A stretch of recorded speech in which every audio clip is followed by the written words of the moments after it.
U.S. retail sales fell nearly a full percentage point in May, more than the 0.6% that was expected. Does that suggest U.S. consumers are tapped out or an expected outcome after tariff fears drove panic spending? Joining me now, we've got Deborah Weinswig, who is the Coresight Research founder and CEO. Still with me here as well, we've got Peter Tchir of Academy Securities. Deborah, good to see you back here with us this morning. First, just want to get your read in on the retail sales data that came across and where ultimately this kind of mirrors with the anticipations going into the report, given what we know about consumers and the propensity to spend, given some of the uncertainty we've been wading through. Well, first, thanks for having me. And it's really interesting. We've been doing weekly surveys of the consumer since January of 2020, and the data literally haven't even published it yet. So in the 100,000 plus household income, we saw a 6.3% increase in terms of how they feel since the beginning of the year. But this is the clincher.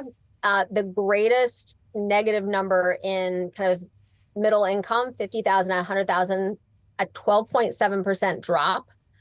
And then under 50,000, a 5.4% drop. So really that middle class is, I would say, even if they're not necessarily feeling it in their wallets yet, they are definitely reining it in on spending.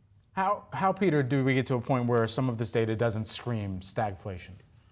Well, you know, it's been amazing, and it's too early maybe to discount the retailer because I think we've run out of adjectives to describe, you know, how the consumer keeps coming back. But I do think it's really interesting, I guess, makes the point that, you know, this is the middle class, and I think that follows back up to what we were just discussing. Yeah. People have to be a little bit cautious. I don't know how student loan payments, you know, being reported now come back into this. So I feel everyone's fairly susceptible, and whether it's hit you or not, I think everyone's behaving a little bit, you know, more cautiously. So we need to get that going, or I think we do see the retail pull back. I don't know where buy now, pay later stands in some of this. Again, so some of these things don't show up in the credit metrics. I think the consumer's fairly stretched. And if I'm right about the jobs number, you know, one of my big points has been that the jobs has been overstated when I look at the birth-death model. That gets a bit wonky. Right. But separately, I look at law school applications, MBA applications. They're both skyrocketing. That's, I think, what people do when they don't find a good job as they're graduating. They're like, might as well apply to law school. So I think the economy is much weaker, and maybe this is the first signs that it's going to hit the consumption. So, Deborah, as you were talking about kind of that bifurcation that we're seeing among income classes,